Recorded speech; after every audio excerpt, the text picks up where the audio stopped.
afternoon, I wanted to talk about the focus that I have on succession-based executive search. So it's going to be different than what you might see in other executive search, executive recruitment focuses. So my emphasis, because I've done, as Tom mentioned earlier, a good amount of work in transition and succession planning with businesses, I'm focused on my search practice with closely held and family-owned businesses. The range, give or take, anywhere from 5 to 100 million in revenues. Primarily, I'm focused in this area because of my experiences looking at owners who want to continue their business's legacy. And they look over their shoulders and find there's no one in the company who can step up and replace them. And I continue to see that when I'm talking to different owners. So some of the considerations on legacy get back to the community. You know, why did the owners decide to locate where they are? They have concerns about their business relating continuously to the community, to their customer base, their vendors, their employees, and the product and services they offer. And that all told is a lot of what they have considerations for in legacy. Can they sell their businesses? Absolutely. But they'd prefer not to right now because they want to make sure that legacy is addressed in various ways going forward. So they hold off on selling the business with the idea they can bring an executive in to, as I say, put a little more adrenaline into the business and get it to grow. So some of the growth considerations that they have and I have going through a search process is I want to work with them to develop a forward-looking business plan. So we know where they've been, we know where they are, where do they need to go? And as many of you on the call know, they think they're worth an awful lot more than they are. So to kind of put a benchmark in place for them, I asked them to, go through a valuation process and find out what we're worth. Find out and look at their competitive products and services and what do they need to do to improve that, to improve their growth in their business plan. And an often big consideration for them, looking at many of you who have dealt with this, they've worked at their business anywhere from 25 to 40 years. They're tired.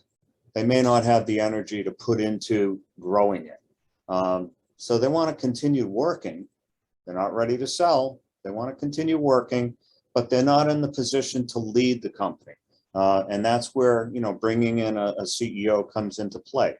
And we want to be able to situate their current and future staff for a dynamic growth situation. So putting all of these things together helps to develop a sense that they're going to be able to, with the proper search process, grow their business, increase their value, continue to provide a paycheck for them, and cement even further their legacy and competitiveness within the community and the areas they're working in. So some of the things I look at is I look back and I look forward, myself as well as other advisors. So I'm working with the business owners to identify functions and systems through a due diligence process, a top level due diligence process. So I like to be able to look at, going back, all these different functions and systems to review with the focus on these are the primary areas, and there's others, but the ones I limited to the 10 here. These are the areas that they need to look at going forward to make sure that they're going to remain and be competitive in their market. So I'd like to be able to bring in experts to do that top level due diligence review so that we have a snapshot that we can put in a confidential company profile that we then share with the finalist candidates and have a discussion with the candidates and the owners about how they're going to approach bringing this company forward and developing a business plan. There's another aspect to this, however, in that I want to be able to have the owners and these consultants, advisors available once the CEO comes on board to help them implement those changes. So it's not just a snapshot of the past and let those advisors go. It's a snapshot of the past with recommendations for the future that then enable the business executive when she or he comes in to help them grow the company. With the company profile itself, I'm working with the owners and their executive team to look at their strengths, opportunities, aspirations, and desired results. So different than a SWOT analysis, a SOAR analysis looks a little bit differently with the ownership and the executive team on aspirations and desired results, and ends up being a good snapshot picture for a competitive business plan. And it's a roadmap for the future. And what I do with that in the profile is share that with, in confidential basis, with the candidates, final candidates. The other part of the search process now looks at benchmarking and developing a candidate profile. So I'll work with the executive team to develop and identify that for them. So we're talking about decision-making thinking patterns, motivational styles and drivers, preferred behavioral styles. And we do that for the purpose of identifying the natural talents the candidates have, why they're motivated to do it, use them, and how they prefer to use them. So I use an instrument called Advanced Insights. It's a combination of attributes index, which measures thinking patterns and decision-making, a values index, which is motivational styles and drivers, and a DISC index, which is your preferred behavioral style. And all told, I fit that with the company's executive team to the desired attributes that we need for their next executive. So executive team plus ownerships is involved in the development of that profile, and we provide that assessment to all the candidates, not just the finalist ones, as we go through the selection process. And I believe it's a unique approach that very few, if any, other assessments are used by other executive search consultants, the way I go about it. So what happens next? You conduct the search. It can go anywhere from 45 days to 3 months, or someplace in between. And then once you complete the search, it's involving,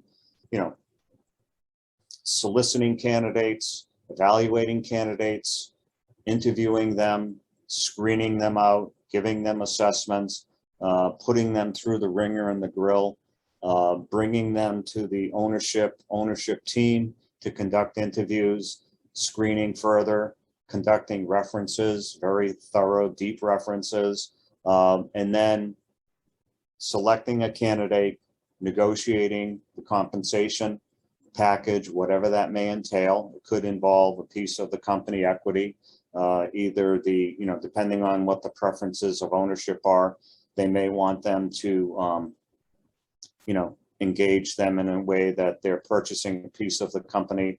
Other company owners may say, we want to give you equity, but you have, and others may say you have to earn it over time. There's a number of different ways you can structure that, as I'm sure each of you are familiar. But the sense here is that once we complete the search, we're now in an implementation phase. And so I'll work with the client and the candidates to do a bit of onboarding to make sure that it's working for each party. I provide the company a 1-year guarantee. So if the candidate or the company decides that this is not for them, they're not performing up to snuff, I'm going to replace that individual at no additional charge, except my advertising costs and several other search costs for no additional charge. I'm available to consult as necessary with the owners, as well as having the advisors who have worked with us to develop the profile to work on that transition plan. So it's a search process, but it's also a transition planning process. And working with advisors, as I mentioned, hopefully to assist that new executive in improving the functions and systems that we've identified through that due diligence process. So in any type of transition planning I've done in the past and continue to do, I'm always interested in bringing in advisors who match up with the client and the company to help them make improvements so that they're just not left hanging with a new executive who, some of them have called me and said, Warren, great job, great company. However, I wished I knew they were this messed up before I decided to say yes. And some of them, I don't want to say they regret it, but it's a harder workshop than they otherwise would have thought of. And that's it.